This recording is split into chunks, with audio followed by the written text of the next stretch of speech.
Okay, over here, please. My question is about the present CA. Okay, over here, please.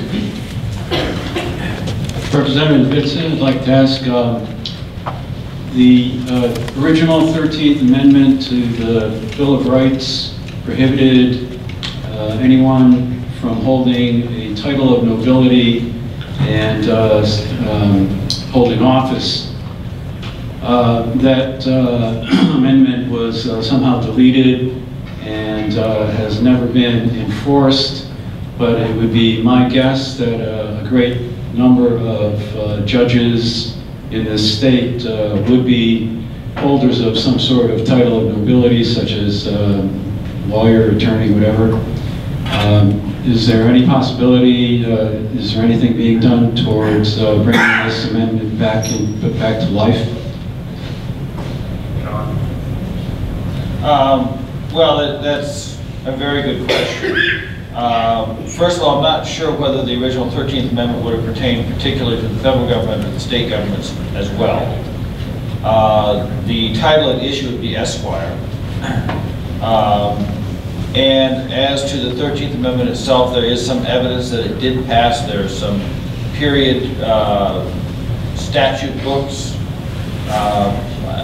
that have the original 13th Amendment in them. One of the things that, and not the 13th Amendment itself, but relative to the 17th Amendment, which shifted the election of federal senators from the legislatures to popular vote, it appears that may not have been positively ratified. I am hoping that a legislator will introduce into the next legislature an investigation of whether or not California did actually ratify the 17th Amendment. And if you found that they didn't, then you could call them to question the ratification. The same tactic could be used to discover the history of the original 13th Amendment. Brief comment. We recently ratified, what was the last 28th Amendment, the U.S. Constitution? Which was it? 27th. Whatever. The last amendment that was recently ratified, passed, had lain dormant for years. And someone just realized that X number of states had ratified it, and then began to proceed to have the remaining states, I think 3/4 were required in order to be able to make that work. Now, my advice is someone brought your question up the other day was this: find a state that ratified the 13th Amendment and just reinitiate the ratification process and go from state to state. And the states who have already ratified it, go into their archives and find that they have, you've got that job done already. So it's a question, people have an interest in these things, all they need to do is get involved with it.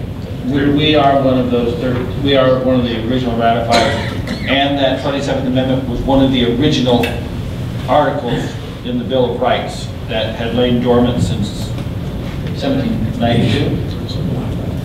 We want to give our thanks tonight also to Skip Murphy from GraniteGrok. And he has a question. He's been here filming. We appreciate that very much, and he shows up at the right places at the right time. Go ahead, Skip. Well, hopefully this question will be a right-minded one for this opportunity.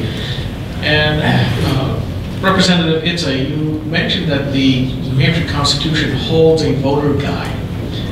And while this isn't specifically entailed as far as the discussion tonight about the Constitution and the courts and the relationship with the legislature, it does go to the heart of what you talked about, where we, the people, are to hold our representatives accountable.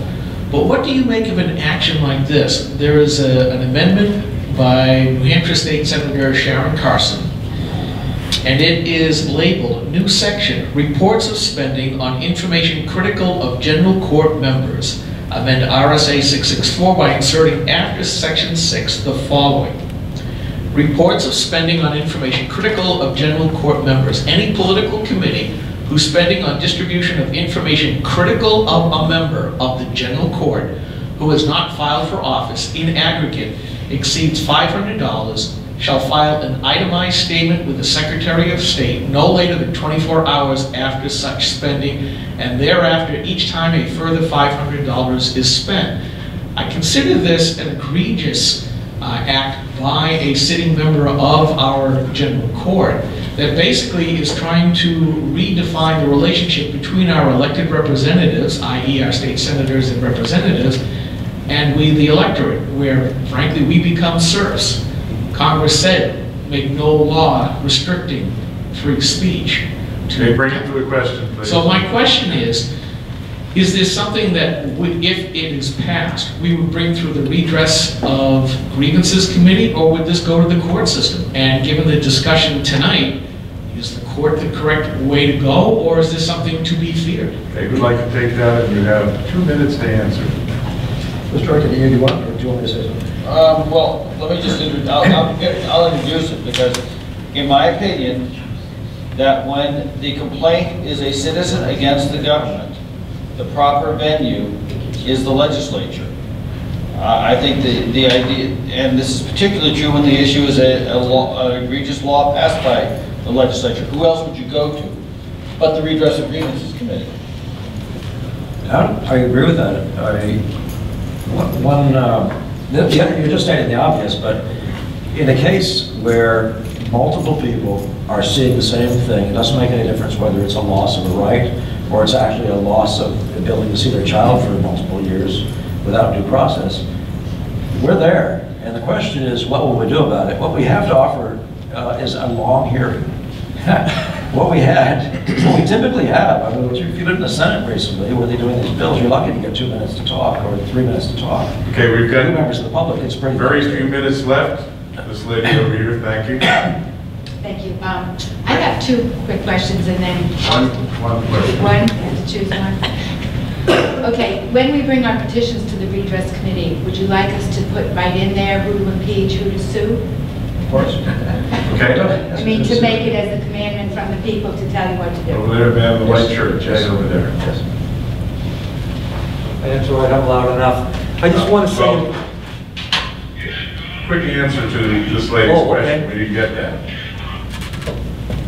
Paul, I think you want to answer that. I'm sorry. Yeah, Garrett wants an answer. Thank the lady. Yeah, glad to. Short answer. Sorry, I'm going to have to get the question back. Does you want particular actions to be prescribed in the petition? Yes, what's called remedies. Of course, you're asking for redress, you're asking for a fix. You're saying that they've done us wrong, and we'd like you to fix it like this.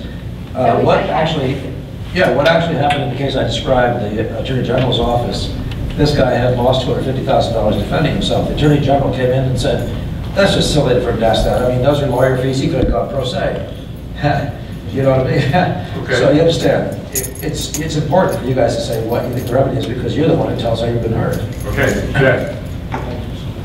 Real briefly, my sister has been a victim of the family courts, and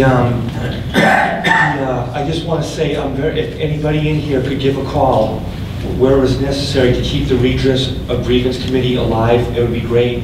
I want to thank all of you good folks of integrity for helping her out. It wasn't a question, it was a comment. I just want to thank you and let everybody know. Thank you, Jay. Any other quick questions? Okay, we got 2 more people. Your question has to be very short. Yeah. Representative. What I see is one of the main problems is Democrats. They just have to go to their city hall, change it to an R, run as a Republican, and then vote against party principle. What do we do? I ran against the 2 in my town and beat them because they were both pretending to be Republicans, but thanks to Mr. Mirski and the scorecard, I was able to find out that one of them voted for Republican positions 2% of the time. And when the scorecard came out, even the Speaker of the House said, I didn't think it'd be that high. This guy's been in for 30-some years. Wow. Okay, this man in the back, thank you. First of all, thank you all for your defending the individual liberty. My question is to Representative Mirski. You recommended the discourses on the first 10 books of Livy. This is a book that was written 500 years ago about another book that was written 2,200 years ago. Could you find something more contemporary? Okay, thank you. Or what's so good about this book? Give an answer to that. Abuse of power is abuse of power. It was Santayana that said, if you can't learn from history, you can never repeat it. So you might as well read, I've given you a list of books.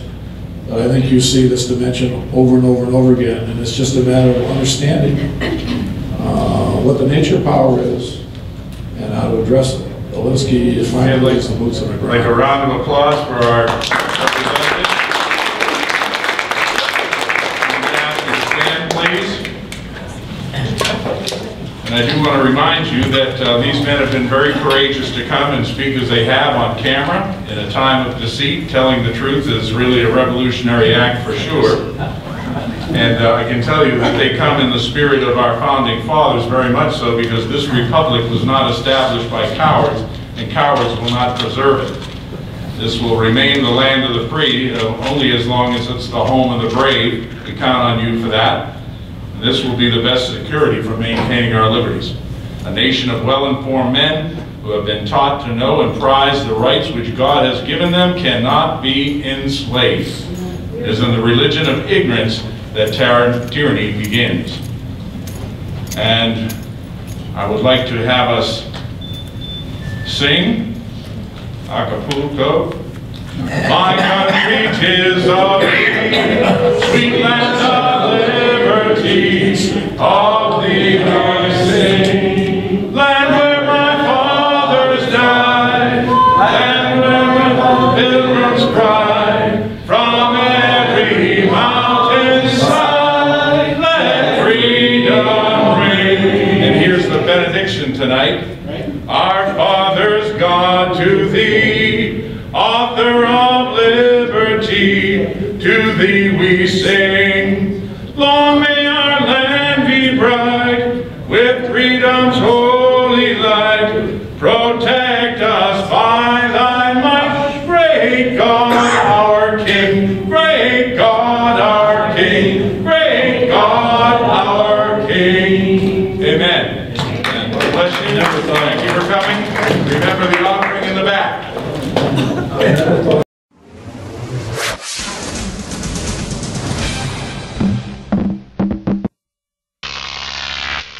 GrokTV.